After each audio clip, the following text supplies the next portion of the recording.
हरे कृष्ण। ओम आदित्याय नमः। आप सभी श्रोताओं को मेरा हृदय से नमस्कार और भक्तिपूर्ण वंदन। जैसे जैसे ये ज्येष्ठ मास आगे बढ़ रहा है, वैसे वैसे हमारी साधना भी और अधिक गहराती जा रही है। ये केवल दिन गिनने का समय नहीं है, बल्कि हर दिन को भगवान से जोड़ने का एक अवसर मानकर चलने का समय है। कभी कथा के रूप में, कभी व्रत के नियमों में हमारी आत्मा हर दिन भगवान के और अधिक समीप होती जा रही है। इसलिए आज 16वें दिन हम श्रद्धा से शीश झुकाते हैं भगवान श्री कृष्ण और सूर्य देवता के चरणों में।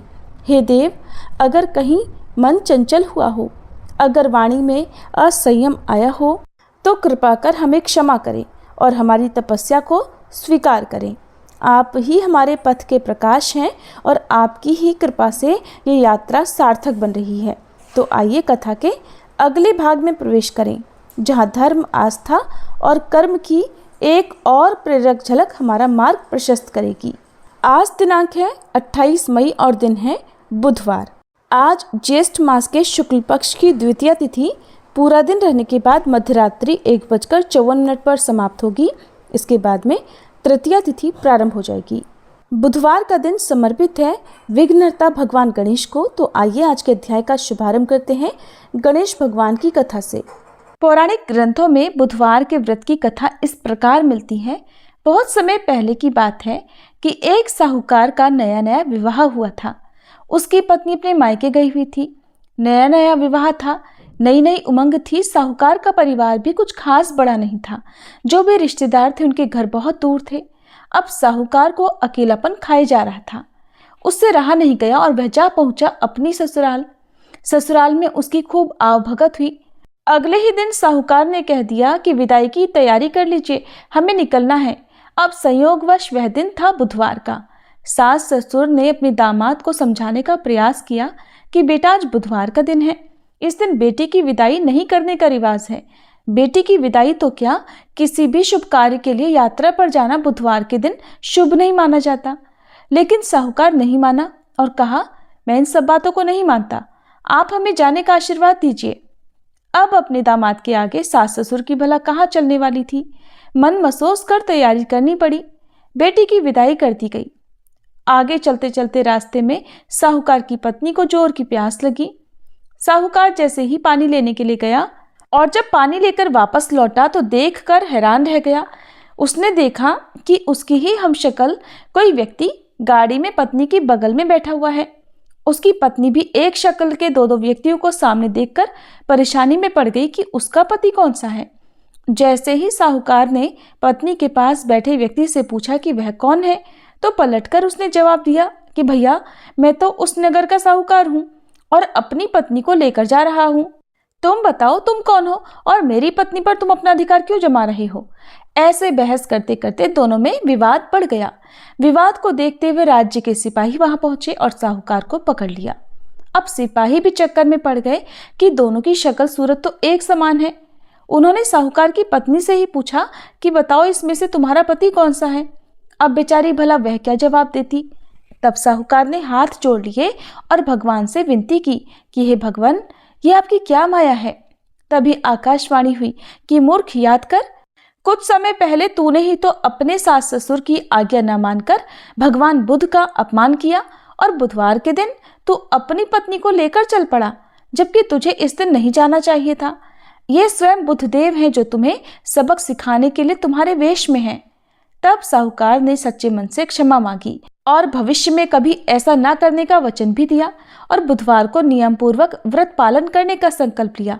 तब जाकर साहूकार के रूप में प्रकट हुए बुद्ध देवता अंतर्ध्यान हो गए और साहूकार अपनी पत्नी को लेकर घर जा सका। इस घटना के बाद साहूकार और उसकी पत्नी दोनों नियमित रूप से बुधवार का व्रत पालन करने लगे। मान्यता है कि जो भी व्यक्ति इस कथा को कहता या सुनता है, पढ़ता है, उसे बुधवार के दिन यात्रा करने पर भी कोई दोष नहीं लगता और समस्त सुखों की भी प्राप्ति होती है। बुध ग्रह की शांति और सर्व सुख के इच्छुक स्त्री पुरुष बुधवार के दिन इस व्रत को कर सकते हैं। ज्ञान, बुद्धि, कार्य, व्यापार आदि में उन्नति के लिए भी बुधवार का व्रत बहुत ही शुभ और फलदायी माना जाता है। आज के दिन बुद्ध देवता के साथ साथ भगवान गणेश जी की पूजा का भी विधान है। ये थी बुधवार व्रत कथा। अब सुनिए ज्येष्ठ मास महात्म्य का आज का अध्याय। ज्येष्ठ मास में आज रसपान कीजिए भद्र ब्राह्मण की कथा तथा ज्येष्ठ मास में सूर्य मंदिर में दीपदान करने के फल के बारे में। श्री ब्रह्मा जी बोले, हे विष्णु, जो ज्येष्ठ मास में सूर्यदेव के मंदिर में दीप प्रज्वलित करता है उसे संपूर्ण यज्ञों का फल प्राप्त हो जाता है और वह तेज में सूर्य के समान तेजस्वी होता है। अब मैं आपको भद्र ब्राह्मण की कथा सुनाता हूँ जो समस्त पापों का नाश करने वाली है। उसे आप सभी सुनिए। प्राचीन काल में महिष्मती नाम की एक सुंदर नगरी में नाग शर्मा नाम का एक ब्राह्मण रहा करता था। भगवान सूर्य की प्रसन्नता से उसके 100 पुत्र हुए। सबसे छोटे पुत्र का नाम था भद्र। वह सभी भाइयों में अत्यंत विलक्षण विद्वान था। वह भगवान सूर्य के मंदिर में नित्य दीपक जलाया करता था। एक दिन उसके भाइयों ने उससे बड़े आदर से पूछा, भद्र, हम लोग देखते हैं कि तुम भगवान सूर्य को न तो कभी पुष्प, धूप, नैवेद्य आदि अर्पण करते हो और न कभी ब्राह्मण भोजन कराते हो। केवल दिन रात मंदिर में दीप जलाते रहते हो। इसमें क्या कारण है? हमें भी तो बताओ। अपने भाइयों की बात सुनकर भद्र कहने लगा, भ्रातृगण, इस विषय में आप लोग एक आख्यान सुनिए। प्राचीन काल में राजा इक्ष्वाकु के पुरोहित महर्षि वशिष्ठ थे। उन्होंने राजा इक्ष्वाकु से सरयू तट पर सूर्य भगवान का एक मंदिर बनवाया। वे वहां नित्य गंध पुष्पादि उपचारों से भक्ति पूर्वक भगवान सूर्य की पूजा करते और दीपक प्रज्वलित करते थे। विशेषकर ज्येष्ठ मास में भक्ति पूर्वक दीपोत्सव किया करते। तब मैं भी अनेक कुष्ठ आदि रोगों से पीड़ित होकर उसी मंदिर के समीप पड़ा रहता और जो कुछ मिल जाता उसी से अपना पेट भरता। वहां के निवासी मुझे रोगी और दीनहीन जानकर मुझे भोजन दे दिया करते थे। एक दिन मुझ में ये कुत्सित विचार आया कि मैं रात्रि के अंधकार में इस मंदिर में स्थित सूर्य नारायण के बहुमूल्य आभूषणों को चुरा लूं। ऐसा निश्चय कर मैं उन भोजकों की निद्रा की प्रतीक्षा करने लगा। जब वे भोजक सो गए तब मैं धीरे धीरे मंदिर में गया और वहां देखा कि दीपक बुझ चुका है। तब मैंने अग्नि जलाकर दीपक प्रज्वलित किया और उसमें घी डालकर प्रतिमा से आभूषण उतारने लगा। उसी समय वे देवपुत्र भोजक जग गए और मुझे हाथ में दीपक लिया देखकर पकड़ लिया। मैं भयभीत होकर विलाप करता हुआ उनके चरणों में गिर पड़ा। दयावश उन्होंने मुझे छोड़ दिया, किंतु वहां घूमते हुए राजपुरुषों ने मुझे फिर बांध लिया और मुझसे पूछने लगे, अरे दुष्ट, तुम दीपक हाथ में लेकर मंदिर में क्या कर रहे थे? जल्दी बताओ। मैं अत्यंत भयभीत हो गया। उन राजपुरुषों के भय से तथा रोग से आक्रांत होने के कारण मंदिर में ही मेरे प्राण निकल गए। उसी समय सूर्य भगवान के गण मुझे विमान में बिठाकर सूर्य लोक ले गए और मैंने वहां एक कल्प तक सुख भोगा और फिर उत्तम कुल में जन्म लेकर आप सबका भाई बना। बंधुओं, ये ज्येष्ठ मास में भगवान सूर्य के मंदिर में दीपक जलाने का फल है। यद्यपि मैंने दुष्ट बुद्धि से आभूषण चुराने की दृष्टि से मंदिर में दीपक जलाया था, फिर भी उसी के फलस्वरूप इस उत्तम ब्राह्मण कुल में मेरा जन्म हुआ तथा वेद शास्त्रों का मैंने अध्ययन किया और मुझे पूर्व जन्मों की स्मृति भी हो गई। इस प्रकार उत्तम फल मुझे प्राप्त हुआ। दुष्ट बुद्धि से भी घी द्वारा दीपक जलाने का ऐसा श्रेष्ठ फल देखकर अब मैं नित्य भगवान सूर्य के मंदिर में दीपक जलाता रहता हूँ। भाइयों, मैंने ज्येष्ठ मास में ये दीपदान का संक्षेप महात्म्य आप लोगों को सुनाया। इतनी कथा सुनाकर श्री ब्रह्मा जी कहने लगे, हे विष्णु, दीपक जलाने का फल भद्र ने अपने भाइयों को बताया। जो पुरुष सूर्य के नामों का जप करता हुआ मंदिर में ज्येष्ठ के महीने में दीपदान करता है, वह आरोग्य, धन, संपत्ति, बुद्धि, उत्तम संतान और जाति स्मृत्व को प्राप्त करता है। षष्ठी और सप्तमी तिथि को जो प्रयत्न पूर्वक सूर्य मंदिर में दीपदान करता है, वह उत्तम विमान में बैठकर सूर्य लोक को जाता है। इसलिए भगवान सूर्य के मंदिर में भक्ति पूर्वक दीप प्रज्वलित करना चाहिए। प्रज्वलित दीपकों को न तो बुझाए और न ही उसका हरण करे। दीपक हरण करने वाला अर्थात दीपक चुराने वाला पुरुष अंध मूषक होता है। इस कारण कल्याण की इच्छा वाला पुरुष दीप प्रज्वलित करे और कभी उसका हरण ना करे। अब जानिए यमदूत और नारकीय जीवों के संवाद के प्रसंग में सूर्य मंदिर में दीपदान करने और दीप चुराने के पुण्य पापों के परिणाम के बारे में। श्री ब्रह्मा जी बोले, हे विष्णु, एक समय घोर नरक में पड़े हुए भूखे, आर्त, दुखी और विलाप करते हुए जीवों से यमदूत ने पूछा, मूर्जनों, अब अधिक विलाप करने से क्या लाभ होगा? प्रमादवश तुम सब ने अपनी आत्मा की उपेक्षा कर रखी है। पहले तुम सब ने यह विचार नहीं किया कि इन कर्मों का फल आगे भोगना ही पड़ेगा। ये शरीर थोड़े ही दिनों तक रहने वाला है, विषय भी नाशवान है, ये कौन नहीं जानता। हजारों जन्मों के बाद एक बार मनुष्य जन्म मिलता है, उसमें क्यों मूर्जन भोगों की ओर दौड़ते हैं? वे पुत्र, स्त्री, गृह, क्षेत्र आदि के लिए प्रयत्नशील रहते हैं और उनमें आसक्त होकर अनेकों दुष्कर्म कर डालते हैं। ये मूर्ख अपना हित नहीं जानते।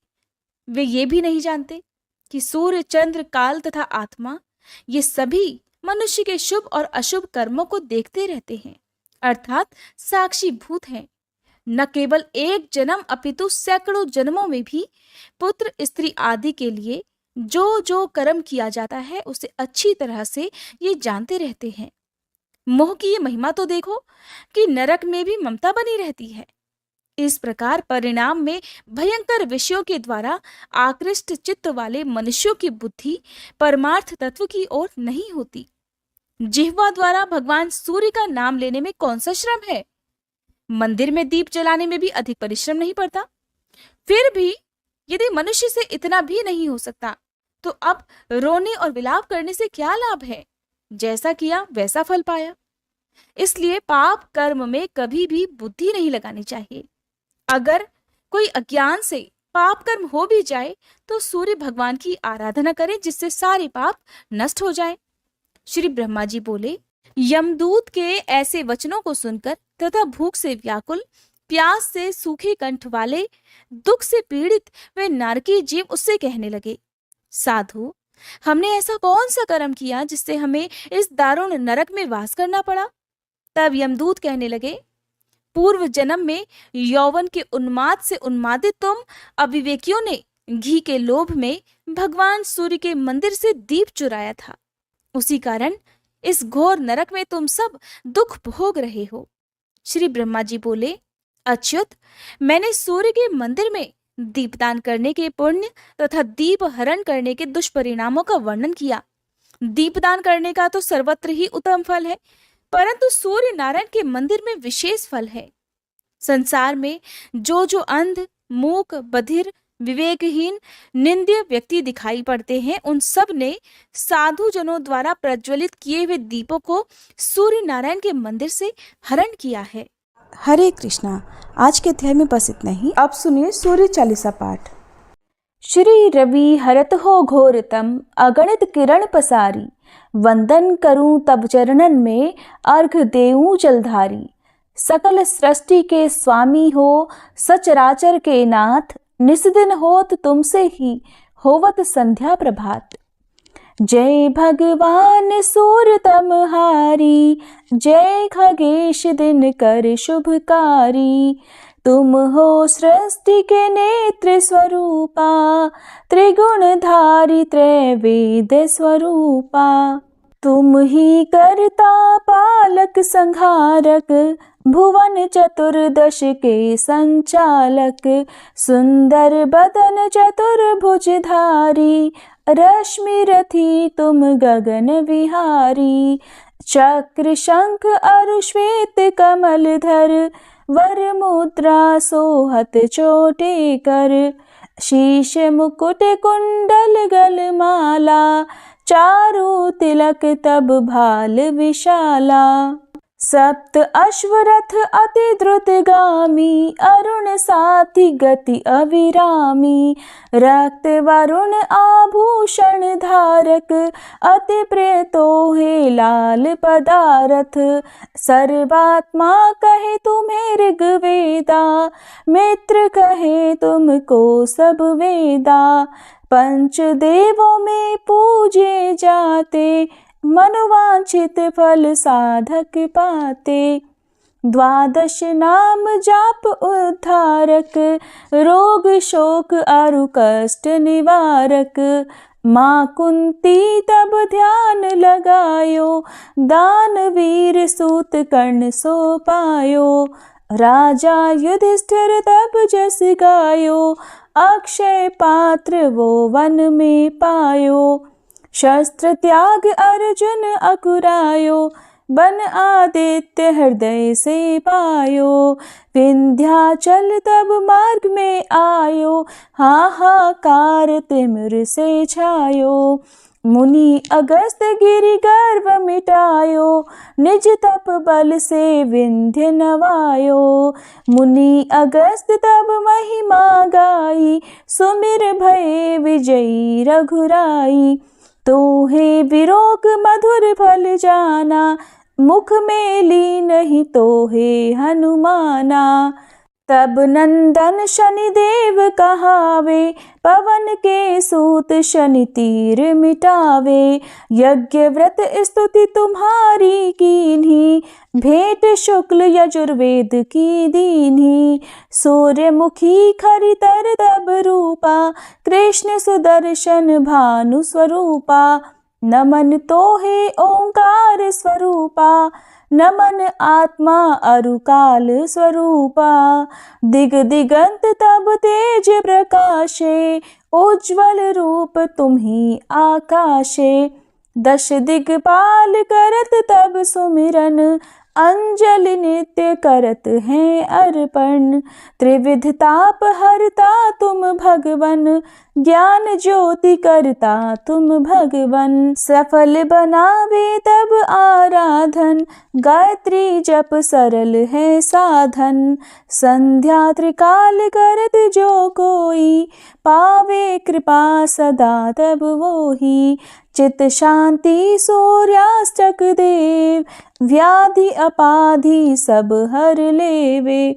अष्टदल कमल यंत्र शुभकारी, पूजा उपासना तब सुखकारी। माघ मास शुद्ध सप्तमी पावन, आरंभ हो तब शुभ व्रत पालन।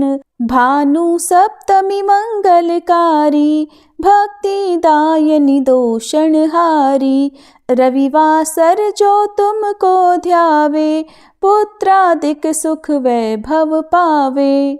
पाप रूपी पर्वत के विनाशी, व्रज रूप तुम हो अविनाशी। राहु आन तब ग्रास बनावे, ग्रहण सूर्यता को लग जावे। धर्म दान तब करते हैं साधक, मिटत राहु तब पीड़ा बाधक। सूर्य देव तब कृपा कीजे, दीर्घ आयु बल बुद्धि दीजे। सूर्य उपासना कर नित ध्यावे, कुष्ठ रोग से मुक्ति पावे। दक्षिण दिशा तोरी गति जावे, दक्षिणायन वो ही कहलावे। उत्तर मार्गी तोरु रथ होवे, उत्तरायण तब वो कहलावे। मन और वचन कर्म हो पावन, संयम करता भलित आराधन। भरत दास चिंतन करत घर दिन कर तब ध्यान, रखियो कृपा इस भक्त पे तुम्हारी सूर्य भगवान। ओम जय सूर्य भगवान, जय हो दिनकर भगवान।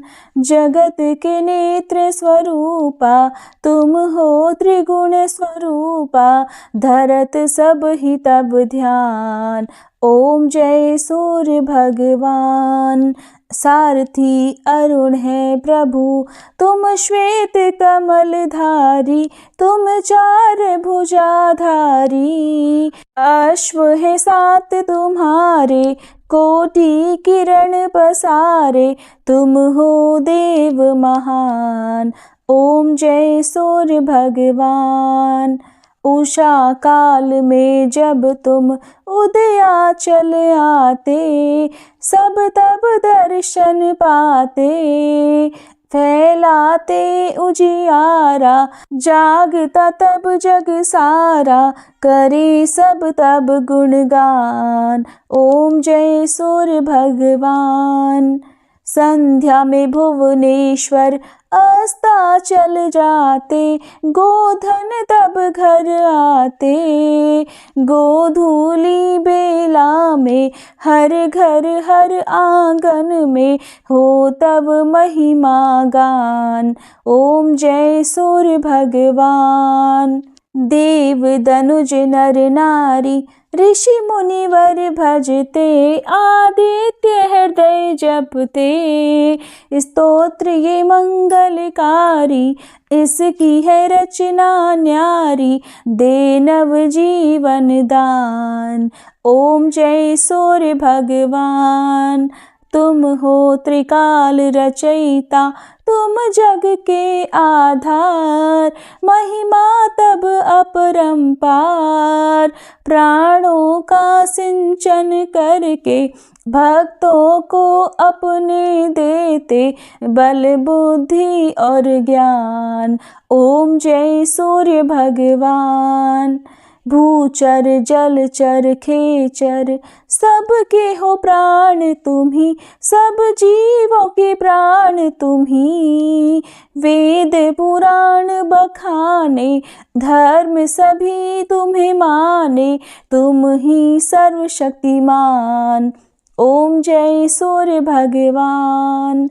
पूजन करती दिशाएं, पूजे दश दिक्पाल, तुम भुवनों के प्रतिपाल, ऋतुएं तुम्हारी दासी, तुम शाश्वत अविनाशी, शुभकारी अंशुमान।